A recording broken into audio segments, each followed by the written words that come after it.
Constituição Política do Império do Brasil. Carta de Lei de 25 de março de 1824. Manda observar a Constituição Política do Império, oferecida e jurada por Sua Majestade o Imperador Dom Pedro I, por graça de Deus, e unânime aclamação do povo, Imperador constitucional e defensor perpétuo do Brasil, fazemos saber a todos os nossos súditos que, tendo-nos requerido os povos deste império, juntos em câmaras, que nós quanto antes jurássemos e fizéssemos jurar o projeto de Constituição, que havíamos oferecido às suas observações para serem depois presentes à nova Assembleia Constituinte, mostrando o grande desejo que tinham de que ele se observasse já como Constituição do Império, por lhes merecer a mais plena aprovação, e dele esperarem a sua individual e geral felicidade política, nós juramos o sobredito projeto para o observarmos e fazermos observar, como Constituição, que de hora em diante fica sendo deste Império, a qual é do teor seguinte, em nome da Santíssima Trindade título primeiro do Império do Brasil, seu território, governo, dinastia e religião. Inciso 1º O Império do Brasil é a associação política de todos os cidadãos brasileiros. Eles formam uma nação livre e independente, que não admite com qualquer outra laço algum de união ou federação, que se oponha à sua independência. Inciso 2º Seu território é dividido em províncias, na forma em que atualmente se acha, as quais poderão ser subdivididas, como pedir o bem do Estado. Inciso 3º Seu governo é monárquico, hereditário, constitucional e representativo. Inciso 4º A dinastia imperante é a do Senhor Dom Pedro I, atual imperador e defensor perpétuo do Brasil. Inciso 5º A religião católica apostólica romana continuará a ser a religião do Império. Todas as outras religiões serão permitidas com seu culto doméstico,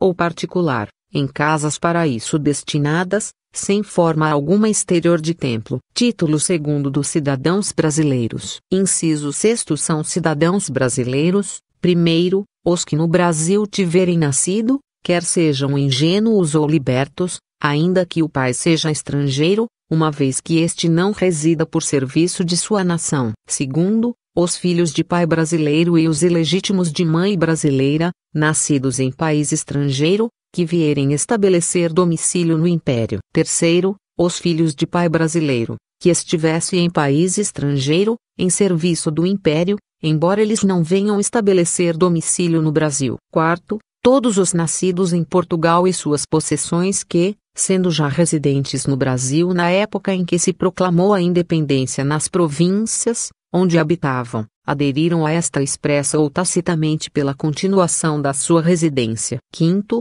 os estrangeiros naturalizados, qualquer que seja a sua religião. A lei determinará as qualidades precisas para se obter carta de naturalização. Inciso 7º Perde os direitos de cidadão brasileiro, primeiro, o que se naturalizar em país estrangeiro. Segundo, o que sem licença do imperador aceitar emprego, pensão ou condecoração de qualquer governo estrangeiro. Terceiro, o que for banido por sentença. Inciso 8º Suspende-se o exercício dos direitos políticos, primeiro, por incapacidade física ou moral. Segundo, por sentença condenatória à prisão ou degredo, enquanto durarem seus efeitos. Título 3º dos Poderes e Representação Nacional. Inciso 9º A divisão e harmonia dos poderes políticos é o princípio conservador dos direitos dos cidadãos e o mais seguro meio de fazer efetivas as garantias que a Constituição oferece. Inciso 10. Os poderes políticos reconhecidos pela Constituição do Império do Brasil são 4,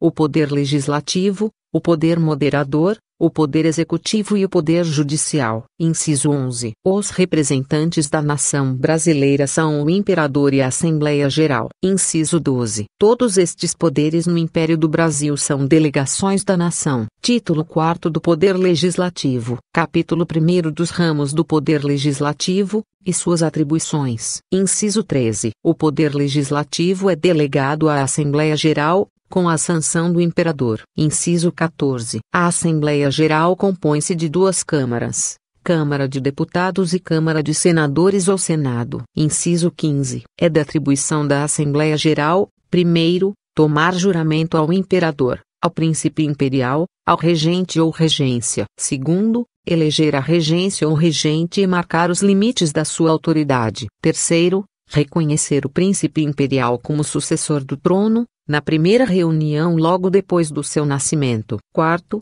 nomear tutor ao imperador, caso seu pai o não tenha nomeado em testamento. Quinto, resolver as dúvidas que ocorrerem sobre a sucessão da coroa. Sexto, na morte do imperador, ou vacância do trono, instituir exame da administração que acabou e reformar os abusos nela introduzidos. Sétimo, escolher nova dinastia, no caso da extinção da imperante. Oitavo, fazer leis, interpretá-las, suspendê-las e revogá-las. Nono, velar na guarda da Constituição e promover o bem geral da nação. 10. Fixar anualmente as despesas públicas e repartir a contribuição direta. 11. Fixar anualmente, sobre a informação do governo, as forças de mar e terra ordinárias e extraordinárias. 12. Conceder ou negar a entrada de forças estrangeiras de terra e mar dentro do Império, ou dos portos dele. 13. Autorizar ao governo para contrair empréstimos. 14. Estabelecer meios convenientes para pagamento da dívida pública. 15. Regular a administração dos bens nacionais e decretar a sua alienação. 16. Criar ou suprimir empregos públicos e estabelecer-lhes ordenados. 17. Determinar o peso, valor, inscrição, tipo e denominação das moedas, assim como o padrão dos pesos e medidas. Inciso 16. Cada uma das câmaras terá o tratamento de augustos e digníssimos senhores representantes da nação. Inciso 17. Cada legislatura durará 4 anos, e cada sessão anual, 4 meses. Inciso 18. A sessão imperial de abertura será todos os anos, no dia 3 de maio. Inciso 19. Também será imperial a sessão do encerramento, e tanto esta, como a da abertura, se fará em Assembleia Geral, reunidas ambas as câmaras. Inciso 20. Seu cerimonial, e o da participação ao imperador,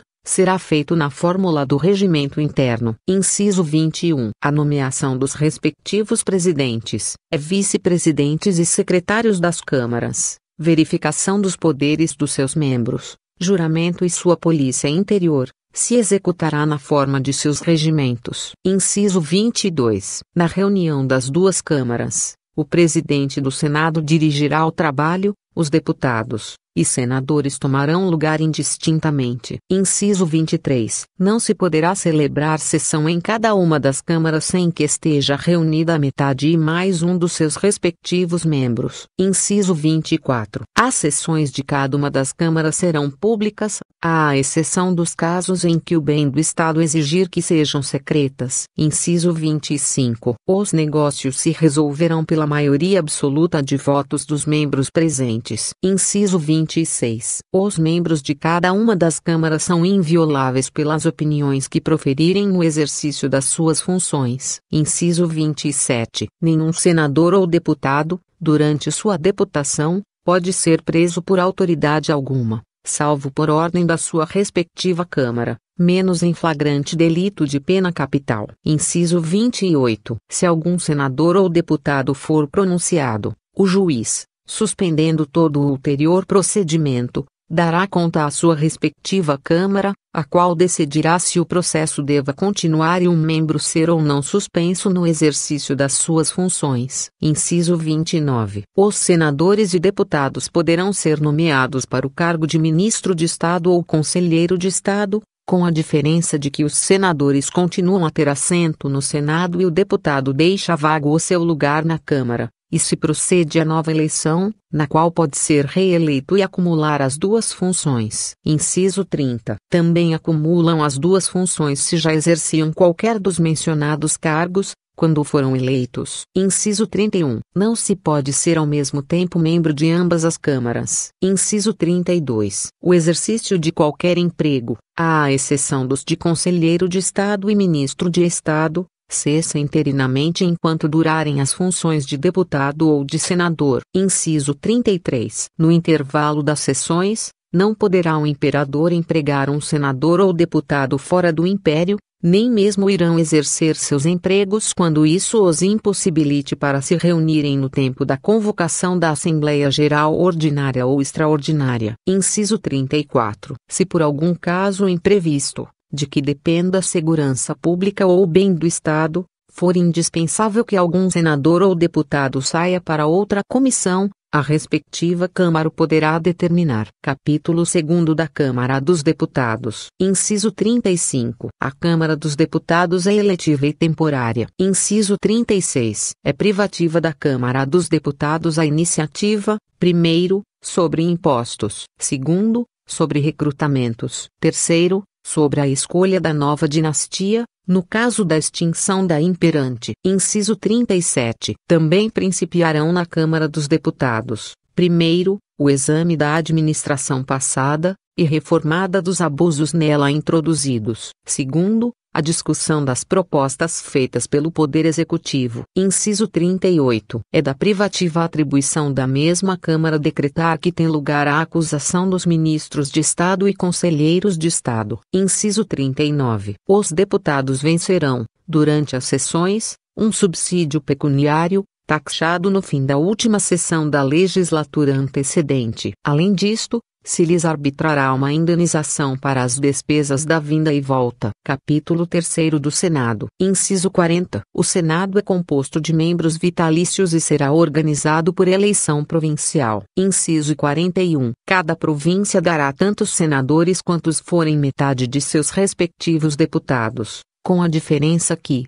quando o número dos deputados da província for ímpar, o número dos seus senadores será metade do número imediatamente menor. De maneira que a província que houver de dar 11 deputados dará 5 senadores. Inciso 42. A província que tiver um só deputado elegerá todavia o seu senador, não obstante a regra acima estabelecida. Inciso 43. As eleições serão feitas pela mesma maneira que as dos deputados, mas em listas tríplices, sobre as quais o imperador escolherá o terço na totalidade da lista. Inciso 44. Os lugares de senadores que vagarem serão preenchidos pela mesma forma da primeira eleição pela sua respectiva província. Inciso 45. Para ser senador requer-se, primeiro, que seja cidadão brasileiro e que esteja no gozo dos seus direitos políticos. Segundo, que tenha a idade de 40 anos para cima. Terceiro, que seja pessoa de saber,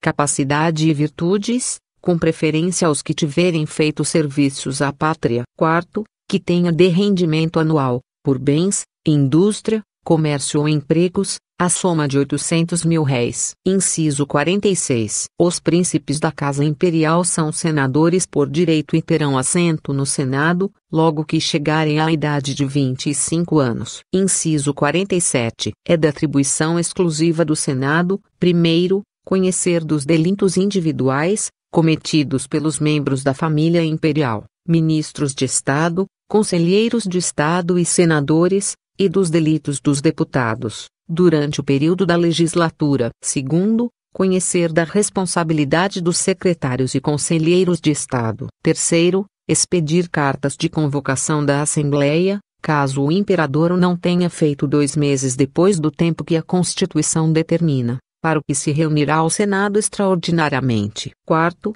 convocar a Assembleia na morte do imperador para a eleição da regência, nos casos em que ela tem lugar, quando a regência provisional o não faça. Inciso 48. No juízo dos crimes, cuja acusação não pertence à Câmara dos Deputados, acusará o Procurador da Coroa e Soberania Nacional. Inciso 49. As sessões do Senado começam e acabam ao mesmo tempo que as da Câmara dos Deputados. Inciso 50. À exceção dos casos ordenados pela Constituição, toda reunião do Senado fora do tempo das sessões da Câmara dos Deputados é ilícita e nula. Inciso 51. O subsídio dos senadores será de tanto e mais metade do que tiverem os deputados. Capítulo 4 da Proposição, Discussão, Sanção e Promulgação das Leis. Inciso 52. A proposição, oposição e aprovação dos projetos de lei compete a cada uma das câmaras. Inciso 53. O Poder Executivo exerce por qualquer dos ministros de Estado a proposição que lhe compete na formação das leis,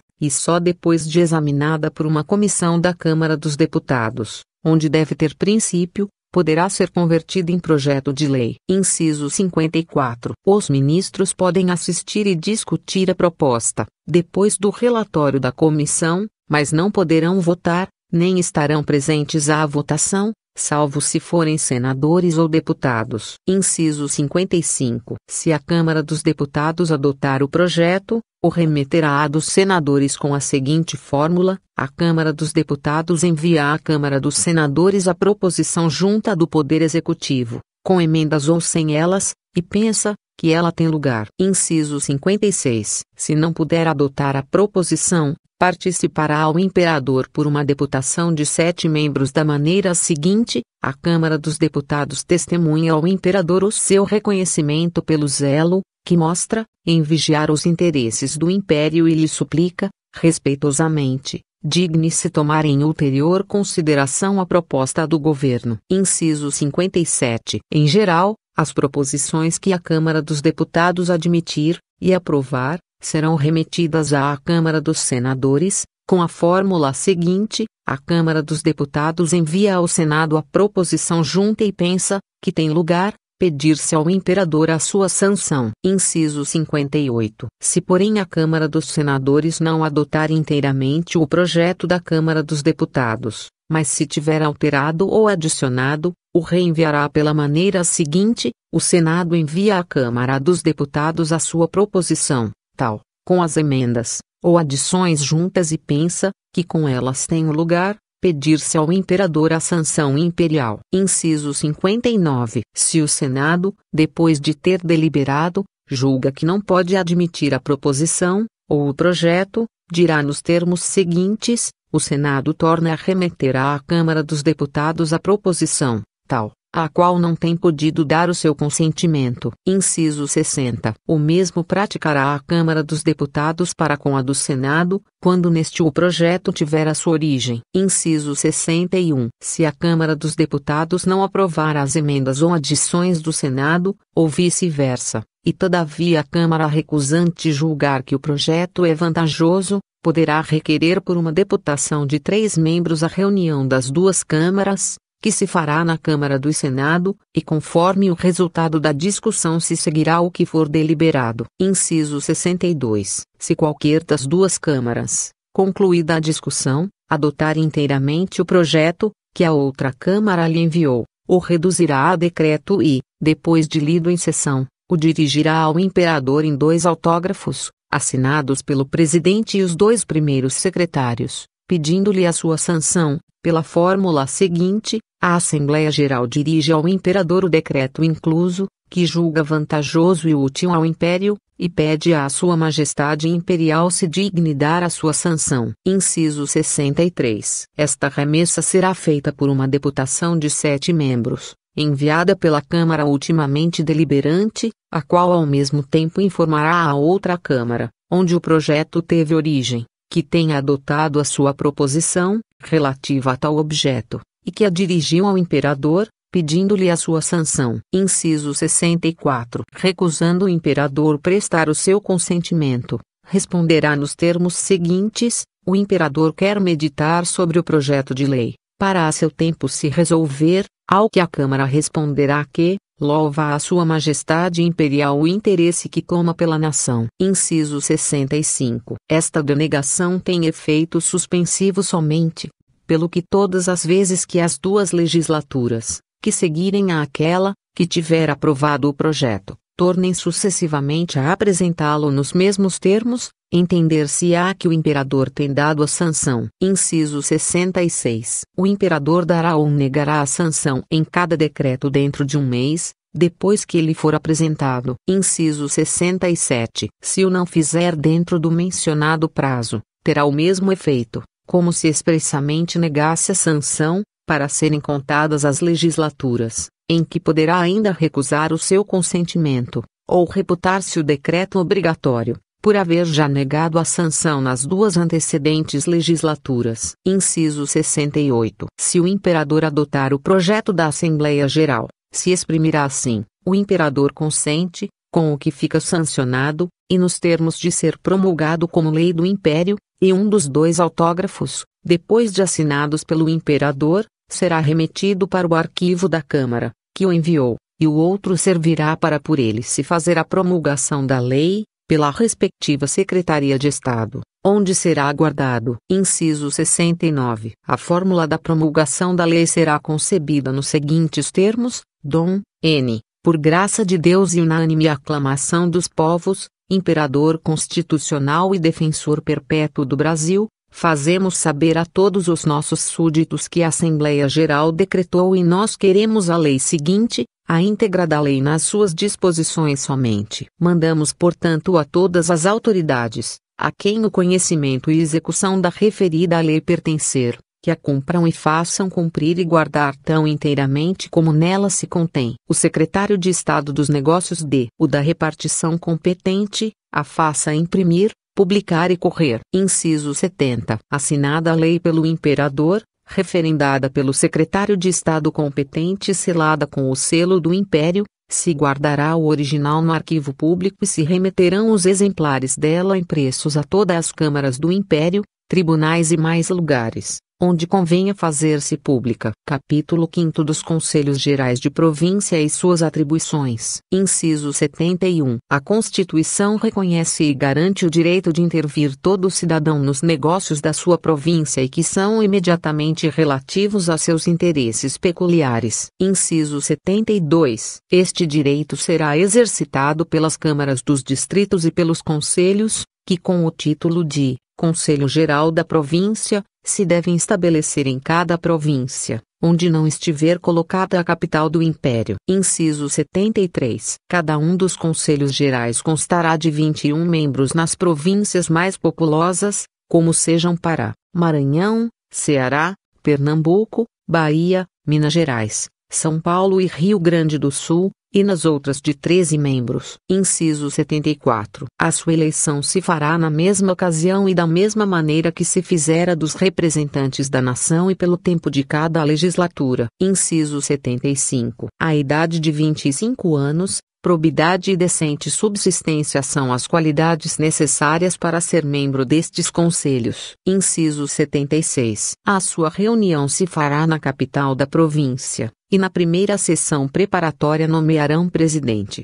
vice-presidente, secretário e suplente, que servirão por todo o tempo da sessão, examinarão e verificarão a legitimidade da eleição dos seus membros. Inciso 77. Todos os anos haverá sessão e durará 2 meses, podendo prorrogar-se por mais 1 mês, se nisso convier a maioria do Conselho. Inciso 78. Para haver sessão, deverá achar-se reunida mais da metade do número dos seus membros. Inciso 79. Não podem ser eleitos para membros do Conselho Geral o presidente da província, o secretário e o comandante das armas. Inciso 80. O presidente da província assistirá à instalação do Conselho Geral, que se fará no 1º dia de dezembro, e terá assento igual ao do presidente do Conselho e à sua direita, e aí dirigirá o presidente da província sua fala ao Conselho, instruindo do estado dos negócios públicos e das providências que a mesma província mais precisa para seu melhoramento. Inciso 81. Estes conselhos terão por principal objeto propor,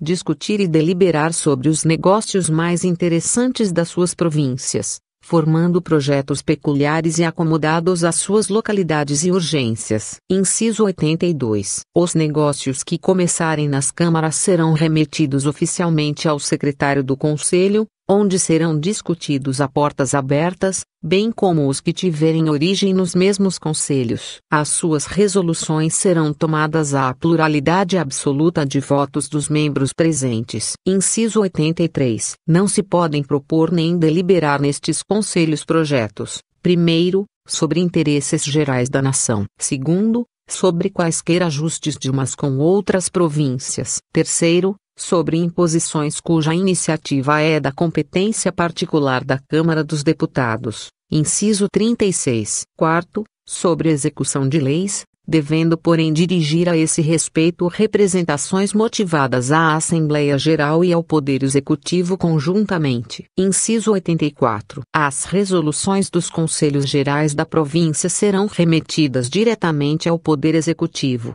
pelo intermédio do presidente da província. Inciso 85. Se a Assembleia Geral se achar a esse tempo reunida, lhe serão imediatamente enviadas pela respectiva Secretaria de Estado, para serem propostas como projetos de lei e obter a aprovação da Assembleia por uma única discussão em cada Câmara. Inciso 86. Não se achando a esse tempo reunida a Assembleia, o imperador as mandará provisoriamente executar, se julgar que elas são dignas de pronta providência, pela utilidade que de sua observância resultará ao bem geral da província. Inciso 87. Se porém não ocorrerem essas circunstâncias, o imperador declarará que suspende o seu juízo a respeito daquele negócio, ao que o Conselho responderá que recebeu muito respeitosamente a resposta de Sua Majestade Imperial. Inciso 88. Logo que a Assembleia Geral se reunir, lhe serão enviadas assim essas resoluções suspensas,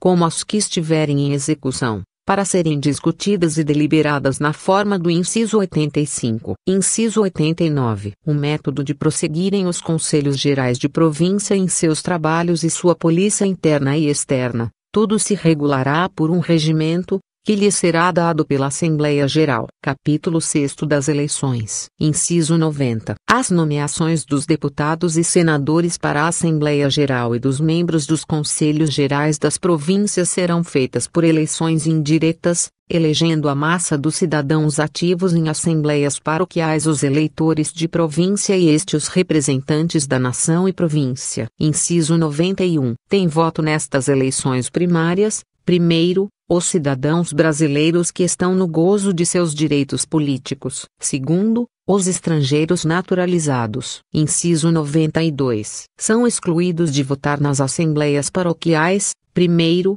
os menores de 25 anos, nos quais não se compreendem os casados e oficiais militares, que forem maiores de 21 anos, os bacharéis formados e clérigos de ordens sacras. Segundo, os filhos família que estiverem na companhia de seus pais, salvo se servirem ofícios públicos. Terceiro, os criados de servir, em cuja classe não entram os guarda-livros e primeiros caixeiros das casas e de comércio, os criados da Casa Imperial que não forem de galão branco e os administradores das fazendas rurais e fábricas. Quarto, os religiosos e quaisquer que vivam em comunidade claustral. Quinto, os que não tiverem de renda líquida anual R$ 100.000 por bens de raiz, indústria, comércio ou empregos. Inciso 93. Os que não podem votar nas assembleias primárias de paróquia, não podem ser membros, nem votar na nomeação de alguma autoridade eletiva nacional ou local. Inciso 94. Podem ser eleitores e votar na eleição dos deputados, senadores e membros dos conselhos de província todos os que podem votar na Assembleia Paroquial. Excetuam-se, primeiro, os que não tiverem de renda líquida anual R$ 200.000 por bens de raiz, indústria, comércio ou emprego. Segundo, os libertos. Terceiro, os criminosos pronunciados em querela ou devassa. Inciso 95. Todos os que podem ser eleitores são hábeis para serem nomeados deputados. Excetuam-se, primeiro, os que não tiverem R$ 400.000 de renda líquida, na forma dos artes. 92 e 94. Segundo, os estrangeiros naturalizados. Terceiro, os que não professarem a religião do Estado. Inciso 96. Os cidadãos brasileiros em qualquer parte que existam são elegíveis em cada distrito eleitoral para deputados ou senadores, ainda quando aí não sejam nascidos, residentes ou domiciliados. Inciso 97. Uma lei regulamentar marcará o modo prático das eleições e o número dos deputados relativamente à população do Império. Título 5º do Imperador. Capítulo 1º do Poder Moderador. Inciso 98. O poder moderador é a chave de toda a organização política e é delegada privativamente ao Imperador, como chefe supremo da nação e seu primeiro representante, para que incessantemente vele sobre a manutenção da independência, equilíbrio e harmonia dos mais poderes políticos. Inciso 99. A pessoa do imperador é inviolável e sagrada,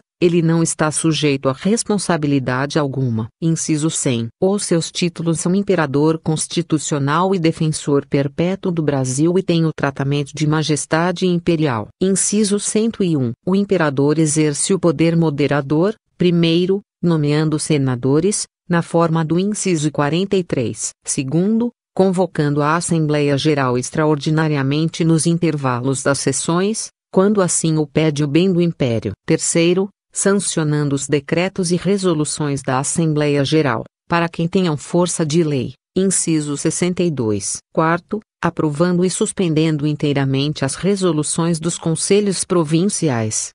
Arts. 86 e 87. Quinto, prorrogando ou adiando a Assembleia Geral e dissolvendo a Câmara dos Deputados, nos casos em que o exigir a salvação do Estado, convocando imediatamente outra, que a substitua. Sexto, nomeando e demitindo livremente os ministros de Estado. Sétimo, suspendendo os magistrados nos casos do inciso 154. Oitavo, perdoando e moderando as penas impostas aos réus condenados por sentença. Nono, concedendo anistia em caso urgente e que assim aconselhem a humanidade e bem do Estado. Capítulo 2 do Poder Executivo. Inciso 102. O imperador é o chefe do Poder Executivo e o exercita pelos seus ministros de Estado. São suas principais atribuições: primeiro, convocar a nova Assembleia Geral Ordinária no dia 3 de junho do terceiro ano da legislatura existente. Segundo, nomear bispos e prover os benefícios eclesiásticos. Terceiro,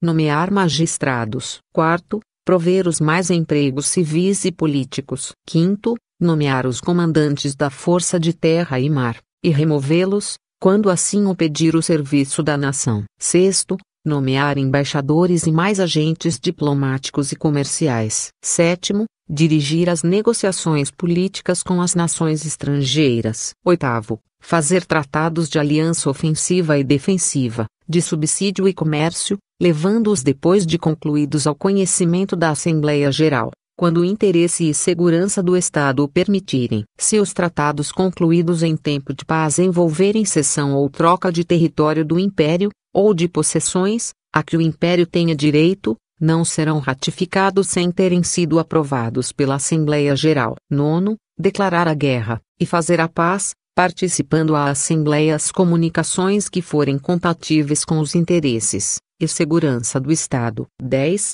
Conceder cartas de naturalização, na forma da lei. 11. Conceder títulos, honras, ordens militares e distinções em recompensa de serviços feitos ao Estado, dependendo as mercês pecuniárias da aprovação da Assembleia, quando não estiverem já designadas e taxadas por lei. 12. Expedir os decretos, instruções e regulamentos adequados à boa execução das leis. 13. Decretar a aplicação dos rendimentos destinados pela Assembleia aos vários ramos da pública administração. 14. Conceder ou negar o beneplácito aos decretos dos concílios e letras apostólicas, e quaisquer outras constituições eclesiásticas, que se não opuserem à Constituição, e precedendo a aprovação da Assembleia se contiverem disposição geral. 15. Prover a tudo que for concernente à segurança interna e externa do Estado, na forma da Constituição. Inciso 103. O imperador, antes de ser aclamado,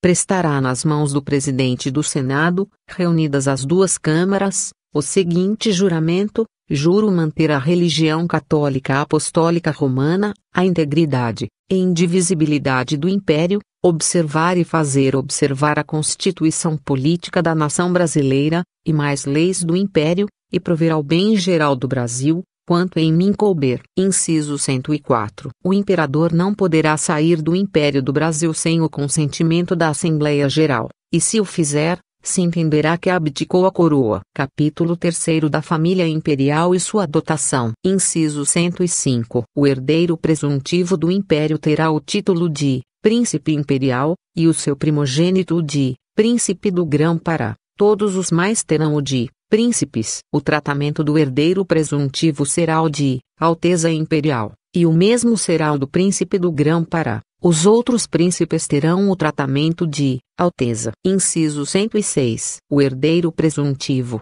em completando 14 anos de idade, prestará nas mãos do presidente do Senado, reunidas as duas câmaras, o seguinte juramento: juro manter a religião católica apostólica romana, observar a Constituição Política da Nação Brasileira, e ser obediente às leis e ao imperador. Inciso 107. A Assembleia Geral, logo que o imperador suceder no império, lhe assinará a imperatriz sua augusta esposa uma dotação correspondente ao decoro de sua alta dignidade. Inciso 108. A dotação assinada ao presente imperador, e à sua augusta esposa, deverá ser aumentada, visto que as circunstâncias atuais não permitem que se fixe desde já uma soma adequada ao decoro de suas augustas pessoas, e dignidade da nação. Inciso 109. A Assembleia assinará também alimento ao príncipe imperial, e aos demais príncipes, desde que nascerem. Os alimentos dados aos príncipes cessarão somente quando eles saírem para fora do império. Inciso 110. Os mestres dos príncipes serão da escolha e nomeação do imperador,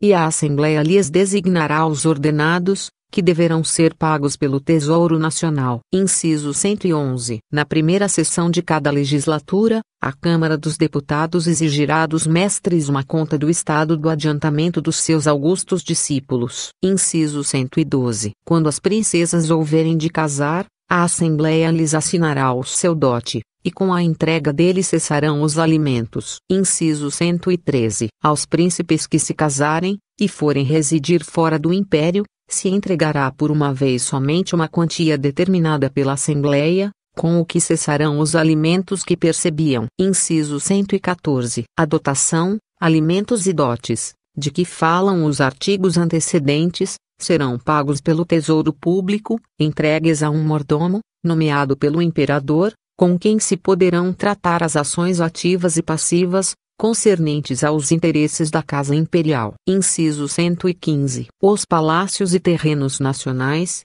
possuídos atualmente pelo Senhor D. Pedro I, ficarão sempre pertencendo a seus sucessores, e a nação cuidará nas aquisições e construções, que julgar convenientes, para a decência, o recreio do imperador e sua família. Capítulo 4 da sucessão do Império. Inciso 116. O Senhor D. Pedro I, por unânime aclamação dos povos, atual imperador constitucional e defensor perpétuo, imperará sempre no Brasil. Inciso 117. Sua descendência legítima sucederá no trono, segundo a ordem regular de primogenitura e representação, preferindo sempre a linha anterior às posteriores. Na mesma linha, o grau mais próximo ao mais remoto, no mesmo grau, o sexo masculino ao feminino, no mesmo sexo, a pessoa mais velha à mais moça. Inciso 118. Extintas as linhas dos descendentes legítimos do Senhor D. Pedro I, ainda em vida do último descendente, e durante o seu império, escolherá a Assembleia Geral a nova dinastia. Inciso 119. Nenhum estrangeiro poderá suceder na coroa do Império do Brasil. Inciso 120. O casamento da princesa herdeira presuntiva da coroa será feito a aprazimento do imperador, não existindo imperador ao tempo em que se tratar deste consórcio, não poderá ele efetuar-se sem aprovação da Assembleia Geral. Seu marido não terá parte no governo, e somente se chamará imperador depois que tiver da imperatriz filho ou filha. Capítulo 5 da regência na menoridade ou impedimento do imperador. Inciso 121. O imperador é menor até a idade de 18 anos completos. Inciso 122. Durante a sua menoridade, o império será governado por uma regência, a qual pertencerá ao parente mais chegado do imperador, segundo a ordem da sucessão, e que seja maior de 25 anos. Inciso 123. Se o imperador não tiver parente algum, que reúna estas qualidades, será o império governado por uma regência permanente, nomeada pela Assembleia Geral, composta de 3 membros, dos quais o mais velho em idade será o presidente. Inciso 124. Enquanto esta regência se não eleger, governará o império uma regência provisional, composta dos ministros de Estado do Império, e da Justiça, e dos 2 conselheiros de Estado mais antigos em exercício, presidida pela imperatriz viúva, e, na sua falta, pelo mais antigo conselheiro de Estado. Inciso 125. No caso do falecer a imperatriz imperante, será esta regência presidida por seu marido. Inciso 126. Se o imperador, por causa física, ou moral, evidentemente reconhecida pela pluralidade de cada uma das câmaras da Assembleia, se impossibilitar para governar, em seu lugar governará, como regente, o príncipe imperial, se for maior de 18 anos. Inciso 127. Tanto o regente, como a regência, prestará o juramento mencionado no inciso 103, acrescentando a cláusula de fidelidade ao imperador, e de lhe entregar o governo logo que ele chegue à maioridade, ou cessar o seu impedimento. Inciso 128. Os atos da regência, o do regente, serão expedidos em nome do imperador pela fórmula seguinte: manda a regência em nome do imperador. Manda o príncipe imperial regente em nome do imperador. Inciso 129. Nem a regência nem o regente será responsável. Inciso 130. Durante a menoridade do sucessor da coroa, será seu tutor quem seu pai lhe tiver nomeado em testamento. Na falta deste, a imperatriz mãe, enquanto não tornar a casar, faltando esta, a Assembleia Geral nomeará tutor, contanto que nunca poderá ser tutor de imperador menor aquele a quem possa tocar a sucessão da coroa na sua falta. Capítulo 6 do Ministério. Inciso 131. Haverá diferentes secretarias de Estado. A lei designará os negócios pertencentes a cada uma, e seu número, as reunirá, ou separará, como mais convier. Inciso 132. Os ministros de Estado referendarão, ou assinarão, todos os atos do Poder Executivo, sem o que não poderão ter execução. Inciso 133. Os ministros de Estado serão responsáveis, primeiro, por traição; segundo, por peita, suborno, ou concussão; terceiro, por abuso do poder; quarto, pela falta de observância da lei; quinto, pelo que obrarem contra a liberdade, segurança ou propriedade dos cidadãos; sexto, por qualquer dissipação dos bens públicos. Inciso 134. Uma lei particular especificará a natureza destes delitos, e a maneira de proceder contra eles. Inciso 135. Não salva aos ministros da responsabilidade a ordem do imperador vocal, ou por escrito. Inciso 136. Os estrangeiros,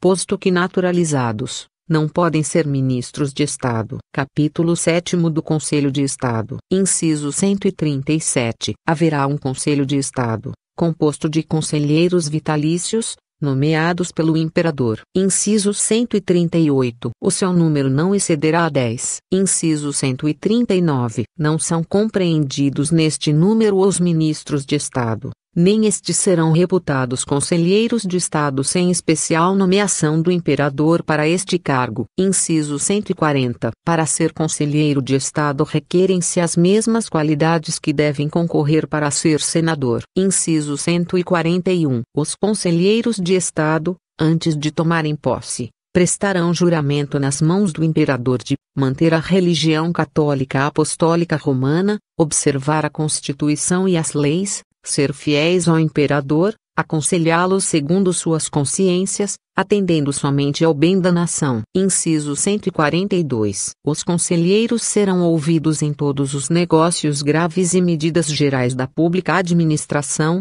principalmente sobre a declaração da guerra, ajuste de paz, negociações com as nações estrangeiras, assim como em todas as ocasiões em que o imperador se propõe a exercer qualquer das atribuições do poder moderador, indicadas no inciso 101, à exceção da sexta. Inciso 143. São responsáveis os conselheiros de Estado pelos conselhos que derem, opostos às leis, e ao interesse do Estado, manifestamente dolosos. Inciso 144. O príncipe imperial, logo que tiver 18 anos completos, será de direito do Conselho de Estado. Os demais príncipes da Casa Imperial, para entrarem no Conselho de Estado, ficam dependentes da nomeação do imperador. Estes e o príncipe imperial não entram no número marcado no inciso 138. Capítulo 8º da Força Militar. Inciso 145. Todos os brasileiros são obrigados a pegarem armas,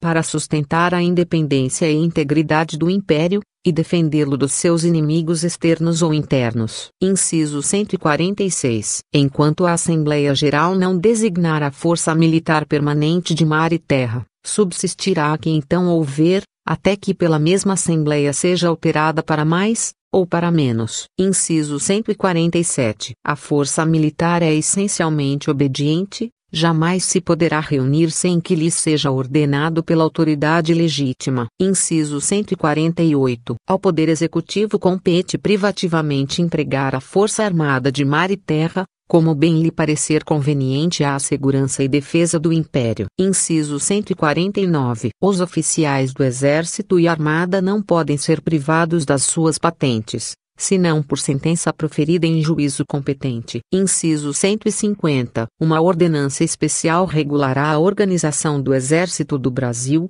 suas promoções, soldos e disciplina, assim como da Força Naval. Título 6º do Poder Judicial. Capítulo único dos Juízes e Tribunais de Justiça. Inciso 151. O Poder Judicial é independente, e será composto de juízes e jurados, os quais terão lugar assim no cível como no crime, nos casos, e pelo modo, que os códigos determinarem. Inciso 152. Os jurados pronunciam sobre o fato, e os juízes aplicam a lei. Inciso 153. Os juízes de direito serão perpétuos, ou que todavia se não entende que não possam ser mudados de uns para outros lugares pelo tempo, e maneira, que a lei determinar. Inciso 154. O imperador poderá suspendê-los por queixas contra eles feitas, precedendo a audiência dos mesmos juízes, informação necessária, e ouvido o Conselho de Estado. Os papéis, que lhes são concernentes, serão remetidos à relação do respectivo distrito,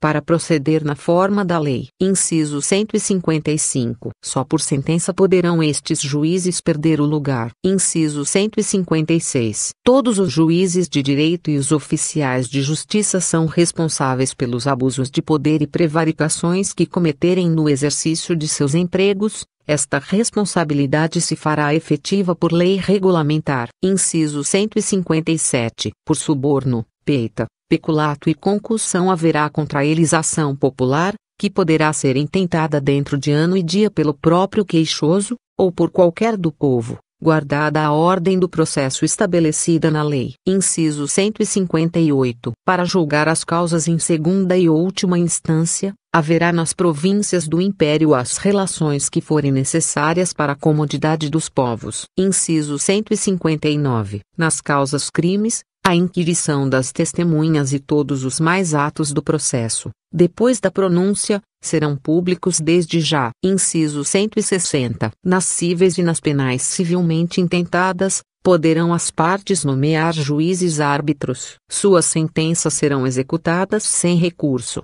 se assim o convencionarem as mesmas partes. Inciso 161. Sem se fazer constar que se tenha intentado o meio da reconciliação, não se começará processo algum. Inciso 162. Para este fim haverá juízes de paz, os quais serão eletivos pelo mesmo tempo, e maneira, porque se elegem os vereadores das câmaras. Suas atribuições e distritos serão regulados por lei. Inciso 163. Na capital do Império, além da relação, que deve existir, assim como nas demais províncias, haverá também um tribunal com a denominação de Supremo Tribunal de Justiça, composto de juízes letrados, tirados das relações por suas antiguidades, e serão condecorados com o título do Conselho. Na primeira organização poderão ser empregados neste tribunal os ministros daqueles, que se houverem de abolir. Inciso 164. A este tribunal compete, primeiro,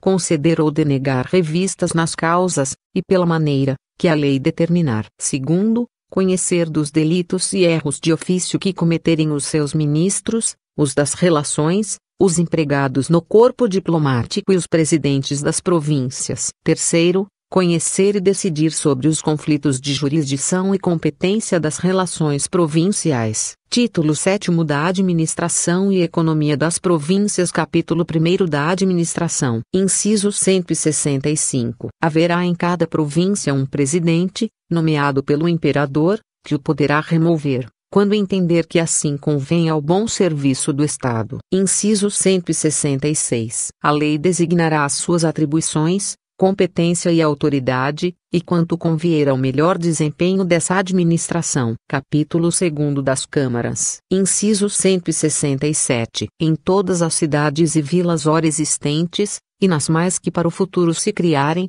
haverá câmaras, às quais compete o governo econômico e municipal das mesmas cidades e vilas. Inciso 168. As câmaras serão eletivas e compostas do número de vereadores que a lei designar, e o que obtiver maior número de votos será presidente. Inciso 169. O exercício de suas funções municipais, formação das suas posturas policiais, aplicação das suas rendas, e todas as suas particulares e úteis atribuições, serão decretados por uma lei regulamentar. Capítulo 3º da Fazenda Nacional. Inciso 170. A receita e despesa da Fazenda Nacional será encarregada a um tribunal, debaixo do nome de Tesouro Nacional, onde, em diversas estações, devidamente estabelecidas por lei, se regulará a sua administração, arrecadação e contabilidade, em recíproca correspondência com as tesourarias e autoridades das províncias do Império. Inciso 171. Todas as contribuições diretas, à exceção daquelas que estiverem aplicadas aos juros e amortização da dívida pública, serão anualmente estabelecidas pela Assembleia Geral, mas continuarão, até que se publique a sua derrogação ou sejam substituídas por outras. Inciso 172. O Ministro de Estado da Fazenda, havendo recebido dos outros ministros os orçamentos relativos às despesas das suas repartições, apresentará na Câmara dos Deputados anualmente, logo que esta estiver reunida, um balanço geral da receita e despesa do Tesouro Nacional do ano antecedente, e igualmente o orçamento geral de todas as despesas públicas do ano futuro, e da importância de todas as contribuições e rendas públicas. Título 8º das Disposições Gerais e Garantias dos Direitos Civis e Políticos dos Cidadãos Brasileiros. Inciso 173. A Assembleia Geral no princípio das suas sessões examinará se a Constituição Política do Estado tem sido exatamente observada, para prover, como for justo. Inciso 174. Se passados 4 anos, depois de jurada a Constituição do Brasil, se conhecer que algum dos seus artigos merece reforma, se fará proposição por escrito, a qual deve ter origem na Câmara dos Deputados, e será apoiada pela terça parte deles. Inciso 175. A proposição será lida por 3 vezes com intervalos de 6 dias de uma a outra leitura, e depois da terceira, deliberará a Câmara dos Deputados, se poderá ser admitida à discussão, seguindo-se tudo mais que é preciso para a formação de uma lei. Inciso 176. Admitida a discussão, e vencida a necessidade da reforma do artigo constitucional, se expedirá a lei, que será sancionada, e promulgada pelo Imperador em forma ordinária, e na qual se ordenará aos eleitores dos deputados para a seguinte legislatura que nas procurações lhes confiram especial faculdade para a pretendida alteração, ou reforma. Inciso 177. Na seguinte legislatura,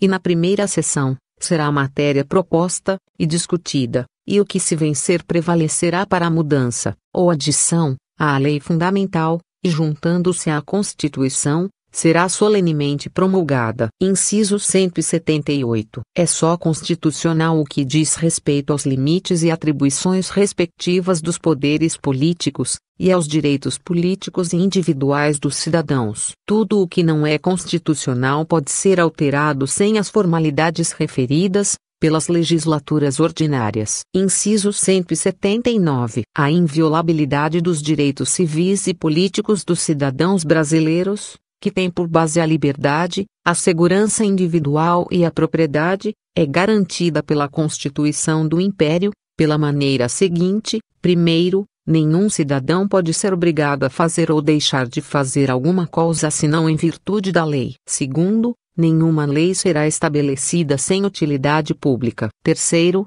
a sua disposição não terá efeito retroativo. Quarto, todos podem comunicar os seus pensamentos, por palavras, escritos, e publicá-los pela imprensa, sem dependência de censura, contanto que hajam de responder pelos abusos que cometerem no exercício deste direito, nos casos, e pela forma, que a lei determinar. Quinto, ninguém pode ser perseguido por motivo de religião, uma vez que respeite a do Estado, e não ofenda a moral pública. Sexto, qualquer pode conservar-se, ou sair do império, como lhe convenha, levando consigo os seus bens, guardados os regulamentos policiais, e salvo o prejuízo de terceiro. Sétimo, todo cidadão tem em sua casa um asilo inviolável. De noite não se poderá entrar nela, senão por seu consentimento, ou para o defender de incêndio, ou inundação, e de dia só será franqueada a sua entrada nos casos, e pela maneira, que a lei determinar. Oitavo, ninguém poderá ser preso sem culpa formada, exceto nos casos declarados na lei, e nestes dentro de 24 horas contadas da entrada na prisão,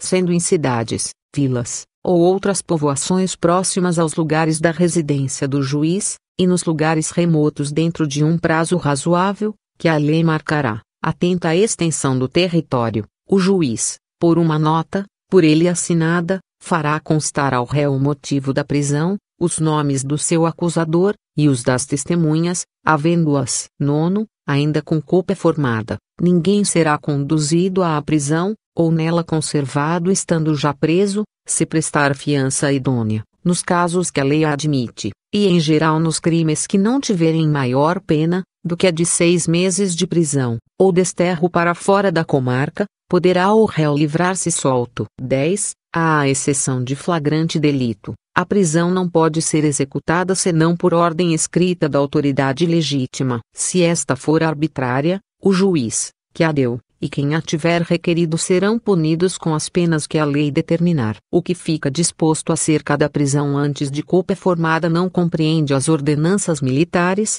estabelecidas como necessárias à disciplina e recrutamento do exército, nem os casos que não são puramente criminais, e em que a lei determina todavia a prisão de alguma pessoa, por desobedecer aos mandatos da justiça, ou não cumprir alguma obrigação dentro de determinado prazo. 11. Ninguém será sentenciado senão pela autoridade competente, por virtude de lei anterior, e na forma por ela prescrita. 12. Será mantida a independência do Poder Judicial. Nenhuma autoridade poderá avocar as causas pendentes, sustá-las, ou fazer reviver os processos findos. 13. A lei será igual para todos, quer proteja, quer castigue, e recompensará em proporção dos merecimentos de cada um. 14. Todo cidadão pode ser admitido aos cargos públicos civis, políticos ou militares, sem outra diferença que não seja a dos seus talentos e virtudes. 15. Ninguém será isento de contribuir para as despesas do Estado em proporção dos seus haveres. 16. Ficam abolidos todos os privilégios, que não forem essencial e inteiramente ligados aos cargos, por utilidade pública. 17. À exceção das causas que por sua natureza pertencem a juízos particulares, na conformidade das leis, não haverá foro privilegiado, nem comissões especiais nas causas cíveis ou crimes. 18. Organizar-se-á quanto antes um Código Civil e Criminal, fundado nas sólidas bases da justiça e equidade. 19. Desde já ficam abolidos os açoites, a tortura, a marca de ferro quente, e todas as mais penas cruéis. 20. Nenhuma pena passará da pessoa do delinquente. Portanto, não haverá em caso algum confiscação de bens, nem a infâmia do réu se transmitirá aos parentes em qualquer grau, que seja. 21. As cadeias serão seguras, limpas, e bem arejadas, havendo diversas casas para a separação dos réus, conforme suas circunstâncias, e natureza dos seus crimes. 22. É garantido o direito de propriedade em toda a sua plenitude. Se o bem público legalmente verificado exigir o uso e emprego da propriedade do cidadão, será ele previamente indenizado do valor dela. A lei marcará os casos em que terá lugar esta única exceção e dará as regras para se determinar a indenização. 23. Também fica garantida a dívida pública. 24. Nenhum gênero de trabalho, de cultura, indústria ou comércio pode ser proibido, uma vez que não se oponha aos costumes públicos, à segurança e saúde dos cidadãos. 25. ficam abolidas as corporações de ofícios, seus juízes, escrivães e mestres. 26. Os inventores terão a propriedade das suas descobertas, ou das suas produções. A lei lhes assegurará um privilégio exclusivo temporário,